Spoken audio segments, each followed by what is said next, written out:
If you are someone who jumps to conclusions and that has left you feeling quite disconnected or unable to get close to people, unable to enjoy the current moment, then I'm going to give you 3 tips to stop jumping to conclusions. Before we dive in, just a reminder, in case you're new here, I'm Carly Ann. I am an attachment coach and founder of the Attachment Recovery Gym, which is an online membership for people that are doing the inner work on healing the past and becoming more secure. Today, I want to talk to you about how you can stop jumping to conclusions. We have all been there when the person you like takes longer to text you back than usual, or there's a change in the routine and you suddenly believe, convinced that they're not interested in you and they're pulling away, only for them to message later to tell you they dropped their phone in the water and you realise that all your time spent worrying has been a waste. Or your boss gives your colleague a compliment and you are convinced that you're never going to get that promotion, you're going to get fired, and 6 months later you have the promotion. Maybe your friend has even moved on to a different job. But jumping to conclusions can take your happiness, it can take over your mind, and it usually leaves you feeling really anxious, to be honest. It's definitely a pattern that I would go as far to say that everyone falls into. But if you do have an insecure attachment, it's possible that you really fall into this to quite an extreme level, catastrophizing worst case scenarios and quickly jumping to the wrong conclusions. It's not to say that you're never right, but that is the way the world works. Like, if we're always jumping to conclusions, at some point something is going to happen, something is going to come true.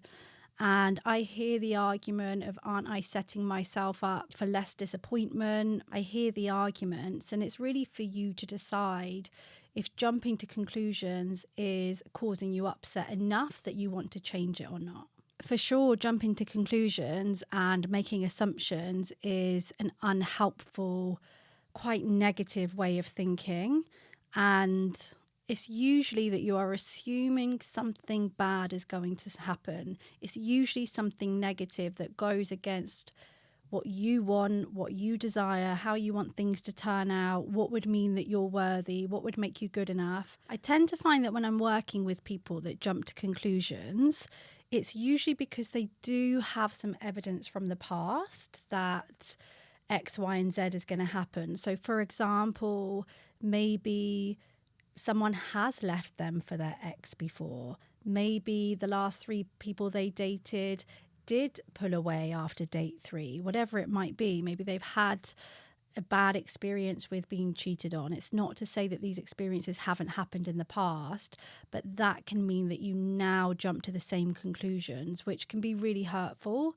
when you're trying to choose a different path for yourself, when you want something bigger, when you want something new. If you are someone who jumps to conclusions and that has left you feeling quite disconnected or unable to get close to people, unable to enjoy the current moment, then I'm going to give you 3 tips to stop jumping to conclusions. The first tip is for you to remember times when things have played out well or better than you expected. If you're someone who tends to jump to conclusions quite negatively, you are going to have to choose to think in this new way, especially when you're starting out this new habit. So at this point, I'm really encouraging you to get a pen, paper, write it down. I know it might seem really simple, but writing these things down can make a difference. Make a list of the times where actually things went better than you thought that they would, and really feed yourself that information. See it and feel it and remind yourself of that so that you don't have to automatically jump to that negative conclusion every time. You really want to bring in new information and new evidence and begin to show yourself and teach yourself that actually there is some evidence that things can go another way. When you do that, you're going to start to remind yourself that it's not always negative, it's not always bad. And that brings with it hope, it brings with it happiness. There's a lot of benefits to you starting to remember and recognize where things have gone well before. The second tip is to, like, in general, to slow down. We really want to go from being someone that reacts to someone that responds. I get that there is this anxious, negative thought that jumps to conclusions and is really, really convincing. And yes, it might be bringing an option that is possible, but it's not the only possible option. And so it's for you in these moments to bring in other options. So if you're thinking they haven't messaged me back because they suddenly hate me, then I want you to take some time to think of other reasons that they might not be texting you back. Again, that anxious thought that's jumping to conclusions is going to be strong. It is probably really believing this. It could be a 9 out of 10 on that belief scale. So you're going to have to dig deep to consider other options that you can bring to the table. And your final tip, and this one can be quite difficult because I know communicating can feel like a risk. It can feel needy and too much and all of those things. But it's to really practice asking questions and to practice communicating.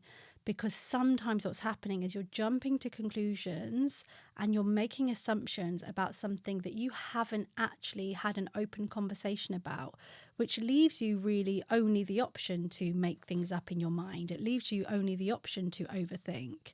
Sometimes when we ask a question, we don't have to jump to conclusions because we can actually find out facts.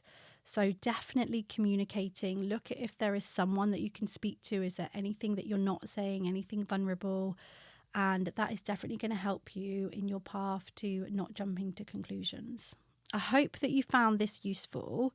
Just to let you know as well that inside the membership, I am running a class in March. So it depends on when you're watching this, of course. It might be on the replay by now, but I'm running a class where we're going to be looking at common unhelpful thinking patterns that people with insecure attachment fall into. So if you do jump to conclusions and this is something that you really want to explore and start to transform, then I definitely recommend you becoming a member of the Attachment Recovery Gym. I hope you found this useful and I will see you back here soon.